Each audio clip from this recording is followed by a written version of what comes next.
We are the Association for Child and Adolescent Mental Health, or ACAM for short. Hello, welcome to the Insights from the OxWell Student Survey series for the Association for Child and Adolescent Mental Health, or ACAM for short. This is a new mini in-conversation series that will explore the OxWell study and the impact of its findings for parents, teachers, policymakers, and mental health professionals. I'm Clara Faria, an ACAM Young Person Ambassador, and today I have the pleasure of interviewing Dr. Galit Geulayov and Professor Rohan Borschmann, both senior researchers on the OxWell Student Survey. Led by Professor Mina Fazel, OxWell is a large-scale student survey designed to measure the well-being of children and young people. The survey examines mental health, well-being, anxiety, indicators of vulnerability such as bullying and loneliness, school experience, access to services, safety online, and many more areas. It is a joint effort between schools, young people, the NHS, local authorities, and the OxWell research team within the University of Oxford's Department of Psychiatry. Before we start, please be aware that this episode will be focusing on the OxFord findings on self-harm behaviors among children and young people. If you or people you know have been affected by this, please be aware some may find this content triggering. We encourage you to practice self-care. If you're a fan of our In Conversation series, please subscribe on your preferred streaming platform. Let us know how we did with a rating or review and share with friends and colleagues. After that long introduction, welcome Galit and Rohan. It's really lovely to see you both again. Can you please start with a short intro, giving an overview of what you do? Thank you for having us, Clara. I'm Galit Geulayov. I'm a researcher at the University of Oxford. My work covers a range of issues related to self-harm in young people. And I'm also the OxWell Self-Harm Research Lead. Thanks, Galit, and thanks, Clara, for having us on today. My name is Rohan Borschmann. I'm a psychologist and a visiting professor from the University of Melbourne in Australia. I'm currently based in the Department of Psychiatry here in Oxford, and a lot of my work focuses on adolescent mental health with a particular interest in self-harm and suicide prevention. Thank you so much for those introductions. Again, it's a huge pleasure to have you here to talk about such an important topic. Well, to our first question then. Adolescents' loneliness and self-harm have been topics of discussion and concern among young people, parents, and schools in recent years. Can you tell us a bit more about what you measured in relation to self-harm in the OxWell Student Survey? What did you find? So just to give it some context, OxWell is a repeated survey, and this wave of OxWell took place in 2020, so that was during the first UK COVID-19 lockdown. And our study included secondary school students who were 12 to 18 years old at the time of the survey.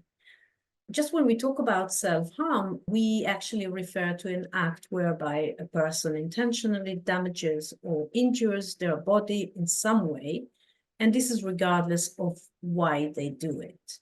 In OxWell 2020, we asked students if they had self-harmed in the year before the survey, and also whether this happened during lockdown. And what we found was that almost 10% of students reported that they self-harmed in the year before the survey. 7% reported that they self-harmed during lockdown. And did you ask them how they felt about being asked about self-harm? So this is an important question. Some people worry that talking to young people about self-harm might increase their distress or put ideas in their head. This is an expression that I heard several times before. And we didn't ask this in this survey, but I should stress that students were informed that they didn't have to answer any part of the survey if they didn't wish to do so. Now, it's worth mentioning that other studies which assess this issue show that asking young people about self-harm doesn't increase their distress or self-harm thoughts or behavior, which is a common concern. Thank you for clarifying such an important point, Galit. And many young people reported worsening of mental health symptoms during the COVID pandemic. And I know you published a paper about self-harm and loneliness during the UK's first lockdown. Can you tell us a bit more about the paper's main findings? Yeah, so in addition to questions about self-harm, we asked the students how lonely they felt in general, but also whether they felt more or less lonely than before lockdown. About 17% of students reported that they often felt lonely. Almost 8% said that they felt much lonelier than before lockdown. Now, interestingly, about 10% of young people felt that they felt much less lonely than before lockdown. So you can see that lockdown didn't have the same effect on everyone. And we have our colleagues actually published a whole paper on this topic of these students who actually were doing better overall in that first lockdown in the UK. We also found that self-harm during lockdown was more common in those who experienced more intense loneliness, and that feeling much lonelier than before lockdown was related to self-harm during lockdown. So in other words, exacerbation in loneliness during lockdown was related to self-harm during lockdown. Now, this doesn't mean that loneliness causes self-harm. To address this type of question, we would need to use a different study design. So, for example, we would want to use a design in which we measure loneliness and self-harm over time rather than in a single point in time. And talking a bit more about your analysis, did you find any differences across age and gender? For example, is self-harm more prevalent among young girls? What about youth that identifies as gender non-binary? So we found that self-harm was more common in girls than in boys. So for example, 10% of girls reported self-harm during lockdown compared to 3% of boys. But I should mention that such gender ratio is quite common in this age group. And also, girls in our survey reported higher rates of loneliness. So, for example, 10% of girls reported that they felt much lonelier than before lockdown, and this is compared to 5% of boys. Unfortunately, we didn't ask students about gender identity in this wave of OxWell, but we addressed this issue in a later wave of the OxWell study. And more recently, you both published a paper with some OxWell colleagues, which examined the different types of support accessed by adolescents following self-harm. What type of support did young people report finding most helpful? So we asked the school students whether they had accessed a whole range of different types of support in relation to their self-harm, and we divided these types of support into three main groups. So first there was formal support. This included things like seeing their GP or speaking with a social worker or a psychiatrist, a psychologist or other mental health worker about their self-harm. Second, there were informal sources of support. This was essentially their friends and family members. So perhaps a parent or a sibling or someone in their friendship group. And finally, there were the online or phone-based sources of support. This included things like telephone helplines, online forums, and websites. So in terms of where the adolescents reported seeking the most help, it was actually their friends and family members. Specifically, 1 in 3 adolescents who had self-harmed reported seeking help from a friend, and 1 in 4 went to a parent for help. But a much smaller proportion reported seeking help from the formal clinical services, with only 7 to 12% reporting accessing such services. And even less commonly reported were the online and phone-based services, which only 4 to 8% of adolescents who had self-harmed reported accessing those. Now, in terms of their perceived helpfulness, it basically mirrored where they had sought help from. So friends and family members were reported as being the most helpful, followed by the clinical services, and finally followed by the online type services. And Rohan, when looking at the data regarding formal and informal support for adolescents with a history of self-harm, did anything surprise you? Were there any findings that were not in line with your initial hypothesis? Yeah, definitely. I was quite surprised that the online and phone-based sources of support were used by so few young people. And I say that because, these sources of support are freely available.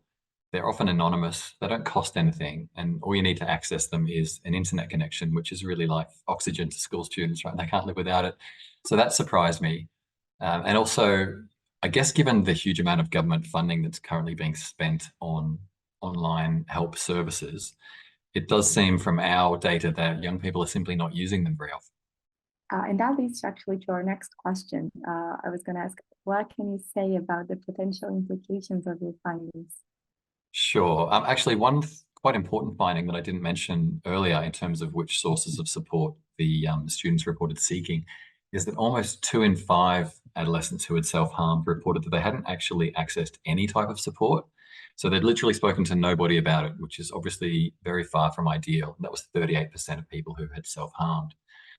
And perhaps not surprisingly, more than half of these young people, the ones who hadn't reached out for any support, also reported that they hadn't found this very helpful. So keeping it to themselves was typically not seen as a positive or helpful course of action. In terms of implications, to answer your question, one of the things that we really need to explore now with young people is exactly why the online services and the clinical services were accessed so rarely, and also why they're not viewed as being really overly helpful. Because I think it's only by speaking with young people themselves about their priorities and their preferences that we'll be able to understand what they're after, and then to design responsive health services to work with the rising number of kids who are turning to self-harm as a coping mechanism. Definitely. And Galit, would you like to comment about the implications for parents and for peers? Yeah, so we saw here and also in other studies that many young people who self-harm turn to family and friends for support. So we need to know more about the experiences of these informal support providers. We would want to better understand the impact of support provision for family and friends, and also their potential support needs. Well, thank you so much for your time, Galit and Rohan. And looking to the future, could you share a bit about your plans for the next OxWell waves regarding self-harm behaviors in adolescents? Thank you, Clara. We are currently working on a number of studies. In one study, we are looking at the changes in the prevalence of self-harm over time using the multiple waves of OxWell, and we have 4 such waves from 2019 all the way to 2023. We also study self-harm in primary school children, which is a group that has been overlooked quite frequently in the context of self-harm.